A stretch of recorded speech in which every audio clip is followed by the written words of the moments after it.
Welcome to episode 4 of Off the Lip, and today, as you can see behind me, we're in a brand new location. Welcome to Surfing England's HQ. I've driven up to Braunton in North Devon to meet 2 fantastic new guests who I'm going to be introducing to you shortly. Over the winter, as you may have seen on the socials, we ran an incredible new competition, the Wave of the Winter, or Winter of the Wave, as it was called, and it was brought to you by Korev. And in the Wave of the Winter, we were looking for video clips to be dropped by our UK-based surfers in waves only ridden here in the UK, couldn't be abroad. They had to be over 18, and all those videos were dropped onto our socials.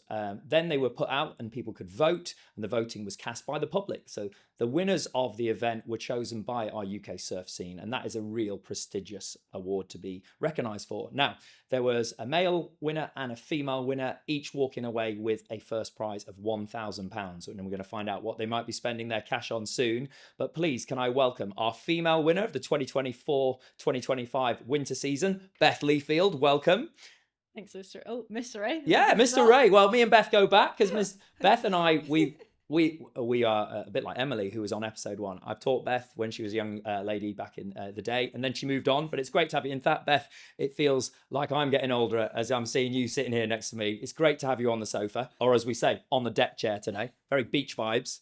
And congratulations, our male winner of the 2024-25 Wave of the Winter, Malakai Hagley. Welcome to our deck chairs. Cheers. Thanks for having me. Oh, it's good. Really good to have you both. So here we are. We've got an opportunity to really talk about not only that day and the day that you won those amazing prizes, and it's definitely going to be something I want to talk about, but I also really want to get to know both of you, introduce you to our UK kind of community, because, you know, for some of you, you might be known faces. Beth, you're on the longboard tour. Malakai, you've had a really prestigious junior career and now moving out of that, but let's get an opportunity to dive into it. So are you ready? Yeah. Okay, once again, thank you to the Caravan and Motorhome Club for getting us this opportunity. They're our headline supporter for the whole of our year, and it's because of them that we can do these amazing episodes. So once again, thank you. Right, first question on the hot seat. I'm going to start with you, Beth, okay? Where did your kind of passion for surfing start? I think I first started surfing when I was like 10 or 11. Always going down the beach. My parents don't surf, but we'd always go down the beach and go bodyboarding and things. And then at some point I was just like always watching the surfers and like, oh, I want to give it a go. And so they got me a lesson. And then it kind of progressed from there. Like when I went to school, when you were teaching me, which is why I called you Mr. A, still in the habit that even after like 15 years, joining the school surf club as well, I think that really like progressed my surfing and kind of took it into that like passion level that it's kind of progressed to today. And then I kind of stepped away from shortboarding. Well, now I do both, but I like merged more to longboarding when I was about 15. And that's kind of been my main kind of focus now, and I'm 25. Yeah. So you've surfed for quite a long time on that longboard, and it's interesting that you're dabbling back with your kind of shortboarding, because there are fundamentals in longboarding and shortboarding where they overlap, don't they? And in terms of now, kind of progressive longboarding is performing some of those maneuvers that we traditionally would have seen on a shortboard, and then you've got the older kind of more traditional longboarding, the footwork and the kind of the drop knee turns and those. So there's a real blend of that. And Malakai, you hail from North Devon. Yeah. Tell me about your journey into kind of your surfing career. Yeah, kind of similar to Beth. My family spent a lot of time outdoors and at the beach when I was younger, which is super lucky. So I didn't surf at first. I spent time on the beach and watched my dad and brother surf, and I think I was scared of the sharks when I was younger. And then when I was a bit older, went in a little bit, but still kind of gradually got into it. And then around 10, 11, I started just through like the local communities, so kind of Croyd Surf Club, and then surfing more often with Damo at Surf Development. And by the time I was like 11, I started to surf kind of weekly into every day, and then loved it ever since. Yeah, it gets in your blood, and you can't stop it, can you? Yeah, exactly. Yeah, and you mentioned some great people like Damo, and obviously you've worked with Bo as well. There's some really talented coaches in the North Devon area that are really nurturing the junior kind of development, and look at those kind of like surfers coming through the ranks. It's an amazing hotbed of talent. So you both are interesting because you both ride different disciplines. Beth, you've alluded to your longboarding. Malakai, you're more of a traditional shortboarder. Beth, what drew you to longboarding? I think, it's a good question. I think that I found myself liking the flow aspect of longboarding, and it feels a bit more, I don't know, say more relaxed. And I think obviously you can add your own style to shortboarding as well, but I quite like the style aspect of longboarding as well. But now I can see that they both complement each other. Like you said earlier, I think that both of them, if you get like to a certain level at both, they're only going to help each other and all different types of craft. Yeah, we had Emily back in episode 1, and she sometimes talks about the fact that she spends quite a long time on a shortboard and she doesn't really pick up a longboard until she's getting towards a contest. And that ability to move between those two disciplines is what makes her such an incredible all-round surfer. And it's good to hear that you're also picking back up your shortboard, because that may well benefit your longboarding as well. And Malakai, I haven't ever seen you on a longboard. That doesn't mean to say that you don't longboard, but are you all out shortboarder? Kind of a mixture, to be honest. I'm mainly shortboard, but there's kind of different disciplines of that too, because if you surf 1-foot waves or a 10-foot wave, it's almost not different sports, but it's a very different approach you take. And they can complement each other as well. And then I do sometimes in summer, when it's too small to shortboard, have fun more on foamies, to be honest, and sometimes a longboard. But yeah, mainly I ride shortboards, just the type of waves I choose to surf. It tends to go better with that. So your local beach is Croyd. If I suggest Croyd's quite heavy, hollow, traditionally perhaps quite hard to get a longboard into the takeoff on those sort of low tide days. Yeah, sometimes on the right tide and stuff, it can be real fun on a longboard. But on the best days there, then shortboards tend to be the board of choice, to be honest. Yeah. And then just over the head, around the corner at Down End Point, Beth, you've got obviously Saunton, which is a mecca for longboarding. Yeah, it's like probably one of the best waves for longboarding, I'd say, in the UK. Saunton Sands, it's like incredible. So and amazing how the talent like Ashley Braunton and coming from that North Devon area and surfing those kind of like waves of Saunton, and then you've got the hotbed of the shortboarders over in Croyd, just over the headland. It's such a talented wealth of waves. So we've talked about our craft. You've all talked a little bit about some of the people that you're around. Beth, any inspirational people in your kind of childhood or in your early kind of competitive career that you kind of feel you want to say shout out to them?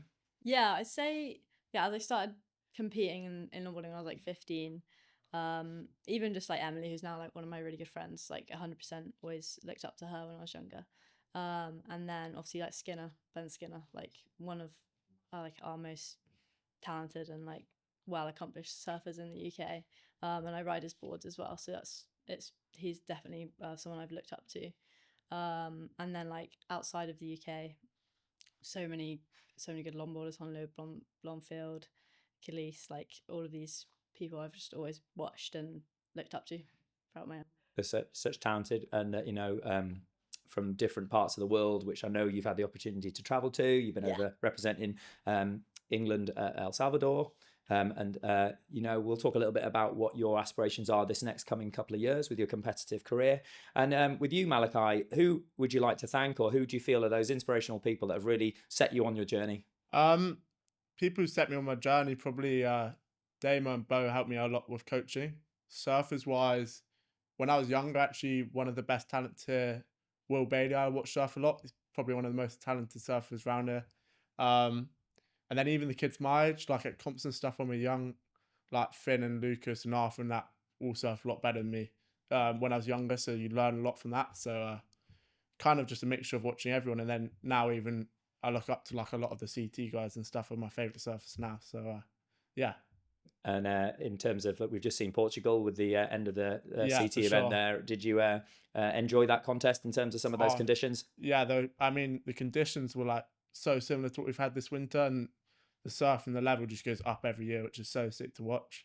And one of my favourite surfers won the comp too, which was pretty sick. So yeah, it's Diego's like one of his first big events on the CT, winning that event and taking out Italo in the final, which was pretty amazing to watch. Yeah, for sure. So it was a sick event, and some of the conditions they had to paddle out earlier in the rounds, like I remember Jack Robinson's kind of like 2 sick barrels that he surfed, and then we then saw very quickly it went from like 6 foot to 10 foot, and they have to ride some pretty gnarly waves. Have you surfed Super Tubos yourself? I've surfed there really. I spent a lot of time in Portugal. Euros is there further down the coast, so in summertime. I've had really good waves in Portugal. I've surfed Super Tubo is pretty average. And there's been good days there, but then I've been at other spots nearby. But I'm headed to Portugal hopefully in the future. So hopefully I'll get to surf there soon.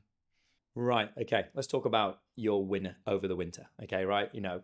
We've had some amazing video entry competitions over the last year. I don't know whether Malakai, you saw the Barton Lynch Blast Off. It's been going for a couple of years. So Barton Lynch, ex-world champion, he runs a video online edit event for Grom specifically. And this kind of Korev competition that they ran this year was a similar sort of that video clip, enter it up, and then let people vote. That day, let's start with you, Malakai. What got you to go down to Porthleven and get that wave? What motivated you to do that, and who was your videoer? Tell me about it. Yeah, actually, the evening before, the swell hit early, and there was only Luke Dillon was in, a couple of the local guys as well, and it was at Porthleven, and that was actually, to be honest, I got the best wave of my life that evening. And then I was the next day was really big, so we didn't really know what to expect. So we went down the next day, and it was actually a lot smaller, really busy as well. It went onshore, and then in the afternoon, it got really big and onshore. It was quite scary, and the wind flipped for a little bit. So then I got a couple waves, and there wasn't actually all the filmers left in the afternoon because the wind went onshore. And then a woman, then Free Lyak is her Instagram tag, got a film on her phone from just like an iPhone clip showing the conditions. And it was kind of funny because one of my own friends messaged me asking, he knew I was down there, he asked how the conditions were. And he sent me a video showing the conditions, but I was on a borrowed board. So he showed me the conditions of a wave, and I was on the wave, but he didn't realize it was me. He was showing me how the waves were. And then I said to him, I was like, that was me on the wave. So it's quite a funny way I got the video. But yeah, that day was surprising. It wasn't as perfect conditions. It was a bit tricky. But yeah, I wasn't really expecting video or anything, but I got a few fun ones that day. So it was definitely worth the trip down. It's always good when you score some good waves. Yeah. And there was good people in the lineup too, so that's good fun. Certainly was. There was an awful lot of clips submitted from that day and that weekend around that time. There was a lot of people dropping clips and around that kind of area in the winter. Yeah. And look where it's got to you. So congratulations for that incredible backhand wave. I mean, you stalled. Cheers. Very, I almost describe your technique, Malakai. It's a bit Andy Irons, the way in which you drag your body, and then that is a big compliment because he's one of my favourite backhand tube riders ever. And the way you dragged yourself and you kind of pig dog that wave, they were sick. It was absolutely sick. Oh yeah, legend. Thank you. The waves were there was the best 2 weeks. The uploads was because that week there was 2 weeks where it was the best 2 weeks of swell probably ever. Here, if you looked at the chart, it kind of looked like a joke when you looked at it. Every day was like 8 feet offshore, so it's pretty amazing. Hit it hard. Well done. And Beth, let's come to you. Now, whether or not we can disclose the location of your wave, it's important that sometimes some of these waves are for people to find, aren't they? And they may be beaches, but they may have like little special access. Tell me a little bit about that day, maybe not share where it was. Yeah, it wasn't quite 8-foot barrels. However, it was like a perfect log day. I think I'd surfed that particular bank for 4 or 5 days in a row, and it had just been like as good as it gets. When you just get a good bank and it's just absolutely reeling. It felt like almost like I was in Mexico, like a little sand bottom point break. It was kind of like waist high and just peeling across the beach. Like for Cornwall, we're getting pretty long rides, like 20 seconds, which is pretty good going. Dreamy. It's absolutely dreamy.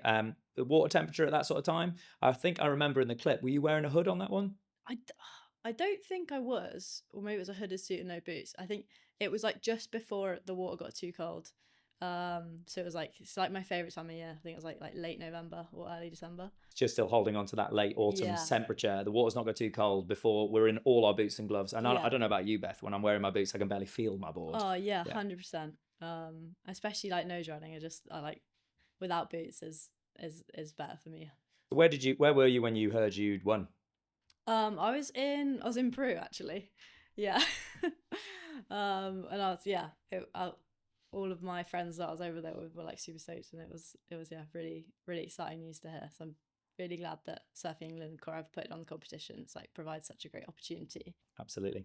And these things are important because there are some dedicated warriors of the winter that are going out in, we get barren, bleak conditions here. Let's even think, like, we're in Cornwall and Devon. Think of Yeah. our northeast surfers up towards kind of like Saltburn and over into Newcastle, and then even up into the Scottish Highlands. Those guys are dedicated to the cold water, and we have to battle those conditions, yet we get really good quality world-class waves in some places. So, Sandy Kerr, he didn't quite make the top spot this time. That wave up in the East Coast was absolutely sick. Have you surfed that spot before, Malakai? No, that's exactly. I really wanted to go for that swell, and it was we were seeing family at Christmas, so obviously prioritize that. But that's somewhere I'd love to go soon. And that wave was mental. And a few of the boys, I know, Alec and Will, who are surf here, Croyd all the time. I know they got some crazy ones at swell. And then Bo, who's another local charger, got another mental one that's well. So he finished top 3 I'd love as well. to go up there soon. Yeah. I've surfed it a few times. The day that the clips were filmed up there, one of my close friends from university, Rick, was out, and he said it was like best all time he'd seen it in a long time. He said he got one of the best backhand barrels of his life there as well. So yeah, we've got world class waves. So congratulations. So I kind of want to say it's a little cheeky. What are you going to spend your money on, Beth? Where's that £1,000 going? Well, I split it with my filmer that we did with Bella Bunce. I've worked with her for quite a few years now. We made a little film in Mexico. She's actually just been the first female editor of the new Wavelength mag. So I split it with her, but then my part of the money, I think I'm gonna put it towards either rent or probably there's a QS in Spain in June, like a longboard QS I'm gonna do. So towards like ferries and entry fees and things like that. It's amazing that in some ways that money can give you that opportunity to have even more success, which I really, it makes me smile. I like that. And Malakai, you're a young man, you're just coming out of your teens. You've obviously training. I believe you're at college. I'm studying part-time, then working a little too. I'm lucky, still live with my parents, so I don't have to pay rent yet. But for me, I'll put part of it towards comps, and then just to be honest, just the general cost, like petrol, chasing swells, gym membership, that kind of thing, equipment. Like I put all my other money to be honest, just helping support my career. So it's investing in you, isn't it? It's so helpful though. I was so stoked when I heard I won. So yeah, it's an amazing opportunity. I bet you were. Where you mentioned your gym training. Where do you train? I actually train just next door. Gym just next door from here. Okay. And I do stuff on just a little bit. I like the confidence of doing a little stuff outside the water as well. Especially for shortboarding. But if you look at all of the elite surfers on the WCT, they've all got very extensive physical training programs outside of their surfing. I mean, I remember Parko always used to say that surfing is the best fitness you can have. And when you live on the Gold Coast surfing snapper all the time, because you're paddling or running all the time or surfing. But for us, there are times when it's flat, and we're going to perhaps over the next couple of weeks, it looks like it's going flat. So keeping that fitness level is important. Well, that's wicked. And it's great to hear that you're investing that money in yourselves to move yourself forward. I wanted to ask you next, you both have obviously, after you've done the competition here in the winter, you've moved away and had some perhaps warmer water or further away. You mentioned that you found out you'd won when you were in Peru, Beth. Tell me where you've been and what you've been doing in Peru. Yeah, so this winter I spent 2.5 months in Peru, which it's been so good. I did 6 weeks volunteering with a surf therapy charity called Surf Cerrito. And then the other time I just spent surfing, and I got a little bit of coaching out there as well, which is a really cool opportunity because there's not really any longboard coaches in the UK. So I think it just allowed me to like surf consistently, which is like one of my aims for this year. And I believe you were surfing at Chicama. Yeah. Okay, so for those out there that don't know about Chicama, tell them, what is it? Yeah, I think it's one of the longest waves in the world, and I felt it definitely lived up to the hype. Is it easy to surf on a longboard? Is it in terms of anyone can approach that wave, shortboard, longboard? Yeah, like you could surf, like I surfed it on like a proper swell on a longboard. It was like overhead, and it was still super fun. The current is mental. Like you people get boats like from all the way to the top of the point, because as soon as you jump in, you're just already going. There's a guy called Dan that has a pretty kind of awesome review of Chicama. I was watching it, and he's been doing some really good blogs recently, and he said that you've got boats coming up the point that are making wakes on the wave, which sometimes can affect the quality of the wave. And he was unable to afford because he's on a budget. So he'd have to get out and run up the point and jump back in. Yeah. And that's a long point, isn't it? Oh, it's so like I did 1 week when I had a boat, and then I ran out of money, so I couldn't do the boat for the next like 2 weeks. And you just ended up, I don't know how many miles a day I walked, because if you catch a wave from the top of the point to the bottom, it's like a good, it might be a mile. I don't know how long it is, but it's really far. So carrying that with a longboard. Yeah. One of my arms got stacked after that week just from carrying it the whole week. Yeah, massive, like Yeah, Popeye. exactly. And that's the thing. It's a world class wave. You know you're going to get quality. I can imagine the development of your technique, your footwork when you're just on a mechanical long left hander. Yeah. I mean, what would you reckon some of the length of your rides were? Oh, I have videos of like near a minute and a half. So It's longer than J-Bay. You know, that's a hell of a wave, Yeah, isn't it? Yeah. it's like enough time to like, which we don't get that much in England, like to actually like actively think before each maneuver and process a little bit more what you're planning on doing, rather than like being more reactive as we are in like UK waves. So it's a really good experience, which helps. Hopefully is transitioning back home. You kind of feel like coming back, you're surfing on point. Whereas a winter, and Malakai, you could probably resonate with this. Do you find sometimes in the winter, unless you can get to the waves, you're kind of plateau with your ability until you get into a thinner suit and the water gets warmer? Or do you feel like you get better in the winter? To be honest, for me, the winter, now I can drive and I've got a bit more freedom with college and stuff. The winters, I make a lot of progress now, just based on the waves have a lot more power in winter, and certain spots work, which is a different type of surfing to what you get to do in summer. And to be honest, like all the wetsuit brands and stuff, the equipment now is like, it's not as big of a difference in the actual flexibility, so it kind of feels normal. Like I still wear rather my summer suit, obviously, but yeah. So it's been, this winter for me has been an opportunity to kind of, the other reason why I was chasing swells, almost surf with the guys who are a lot better than me, so that you pick up stuff from them in those pumping conditions too. So in the UK, winter's actually probably when I make the most progress surfing wise, and then summer kind of when you get into the competition, and then it's really good for practicing the small waves and stuff in summer. That makes perfect sense. So I know, Malakai, I saw a couple of little posts on your Instagram that you've managed to get away to the back end of winter. So where have you been? Yeah, I've been really lucky. My grandparents were in on holiday in Lanzarote, and I was really lucky. Me, not my brother, but my sister and my parents, we went to visit them, and I was lucky enough to score a couple of cheeky surfs as well whilst I was there. Yeah, they've got really good waves there, and I've got a few good friends there that I've met at comps at like Worlds and Euros, so it's good to see them too and get some good waves. Yeah, what water temperature at this time of year when you're out there? 21. It's kind of similar to like our warm days in summer. Like you basically a 3-2 wetsuit is good for the trip. So yeah, it's pretty nice to surf in some warm water, to be honest. Any spots you can tell us you managed to surf, or they're all pretty secret? Not too secret. I surfed a few waves around like the Santa area, which is just good fun. Nice to surf powerful waves and some bigger boards too, which is kind of new for me. So yeah, La Santa's famous for the classic wave El Huimo, I think it's pronounced, which is like a pipeline kind of Canarian beast that breaks across the front of La Santa. And I've seen quite a few European contests there, which have been insane. So yeah, I've yet to go there crazy. myself. So do you recommend me getting out there to the Canaries and get some waves? Oh yeah, it's for sure. It's like really mental there. So it's a good spot. To get the family out there. Have you been to the Canaries? I've surfed a couple times in Tenerife just because my nan spends winter there. She goes to the classic Brits abroad. But not proper surf trip.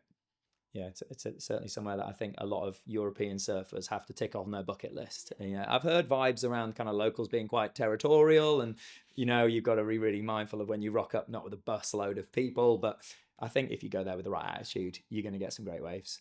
Yeah, so we kind of alluded to you, Malakai, really being quite frugal, but really making sure that with the money that you have, you put it to the right areas. Being a professional surfer here in the UK, Malakai, is it really a financially viable thing to be paid independently to be a pro surfer? To be honest, there's at the moment I'm working as well, doing surf lessons and stuff to fund it, which I guess is linked to surfing. There is examples of people who've done a really good job of it. One of the people came into school when I was younger, Cotty. was a plumber, but he's done a really good job of marketing himself correctly. And then other people, Lucy Campbell's from me is another example of someone who's done that well. So there is examples. It is difficult. I think you can't just expect to surf well and get a long way, but I try and, for me, that's a goal in the future. So I try and learn from those guys. I would say it is difficult, obviously, but I think kind of wherever in the world, there's going to be people doing well and people struggling as well and doing jobs and stuff as well. But yeah, I try and learn from those guys. And there's some examples of people who've done it really well. So yeah. Yeah, absolutely. I think you're absolutely right. It's how you market yourself. Beth, in your experience around longboarding, is it a financially be viable thing to be a professional longboarder in the UK? I think that in the UK for longboarding, there's only a couple of people that are like full-time professional surfers. Like I myself have never been that. I've always had another job. I've done quite a few different jobs, but at the moment mainly surf coaching from like beginner up to like more advanced level. Yeah, I do have some sponsorship, but not enough, like less than sort of 3K, so not enough for it to be like a viable main option. I think like, well, I don't want to talk to you, but I imagine like we would 100% love if there was more sponsorship opportunities, because I think that would like progress our surfing and allow to focus more on surfing. But yeah, well, that's not the option at the moment. I'm surf coaching. Yeah, and that's you're surrounding yourself with the culture of surfing and what both of you in terms of your surf coaching.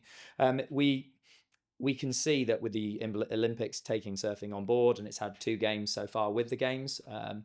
That we can hope that as Surfing England is drawing in funding as an NGB, as well as kind of like the perhaps the investment into the sport, that we hope that the youth of the future and some of our younger surfers coming up through the ranks, let's hope that they will be able to make a professional career out of it, whereas in other countries it is perhaps more financially viable, like we've seen in the States and we've seen in Australia. But credit to you for grafting out there. So I wanted to talk to you both about kind of like what it takes really to get yourself recognised and supported as 2 young surfers across 2 different disciplines. Is it all about contest results, or is it about your video clips and your drop and edits? Beth? I think I would say for sponsorship, like a main aspect of it would be media and like Instagram. And I think quite a lot of contracts and things when you sign at like include like certain like media, the like media goals of things you have to produce. I don't want to say that contest results are completely obsolete, because I think they definitely have a place. Like if you win a title, that's obviously something that that sponsors or brands can promote. But I think that there's definitely a heavier emphasis at the moment on Instagram and media, because I guess for them it's more of a direct correlation to their marketing and stuff. Yeah, and Malakai, what do you feel in terms of what drives your kind of like sponsors in terms of what do they want to get from you? Is it about the contest results, or is it about your social media, or is it a bit of both? I mean, looking at like other examples too, obviously what Beth said, and then like yeah, I think it's a combination really. I mean, actually, to be honest, some of my favorite guys like are just really good at surfing and don't do that side of things. But actually, the guys who are doing some examples of people who are doing a good balance, who are doing well in comps, and maybe creating a good image as well for media, and that side of things. So I think there's a combination of the two, which is probably the good balance. Yeah. Yeah, and it's the world that we live in. We're driven by social media far more. Everyone's glued to their phones. We know that. And, I follow both of you and I love seeing your content pop up, and, you're doing a great job and you're inspiring those next generation. So let's talk about your plans for the competitive season, and maybe not even just in 1 year, maybe what your aspirations are over the next 2 years. Beth? So for me, for the next 2 years, I've like given this time towards my surfing and like budgeted out my year, assuming like my current sponsorship contracts and things, and then worked out how much I'm going to surf coach as well. I do also really love surf coaching, so it's like I enjoy that part of my job as well. And yeah, so just for me in the next couple of years, I'd really love to qualify to represent Team GB or Team England again, at the World Championships and win a British title. And I'm hoping, because I'm like having this focus and I've kind of been able to do this budget so I can hopefully surf a lot more. And I think by able to surf more and kind of give it that headspace, because sometimes I think I struggle with like jumping between work and surfing. And so I think this next 2 years I'm going to focus just more on surfing, and hopefully that will help. Yeah, I really hope it. I skyrocket really hope results. you achieve your aspirations. When we had Emily on, Emily's whirlwind year that got her onto the world tour just snowballed with momentum. And before she knew it, she was going to Bells for her first event. And that can be you, because you have beaten Emily recently, and you two are good friends, and you're fiercely competitive with each other. And maybe this is your time, Beth. Okay. And Malakai, you are, you're a fierce competitive surfer. I've watched you. I've commentated many of the events. I absolutely love watching you surf. What's your plans for this year? I've just my birthday. So I'm born December, so I'm just at the juniors this year. But I'm really lucky. WSL, they brought back the pro juniors from under 18 to under 20, so it's kind of a middle ground, kind of to find your feet in that kind of European level without jumping straight onto like against the older men on the QS. And GB surfing, so Luke and a few of the others they've got a real good program in place. So essentially one of my goals is to try and I'll do the pro juniors, put my money to that,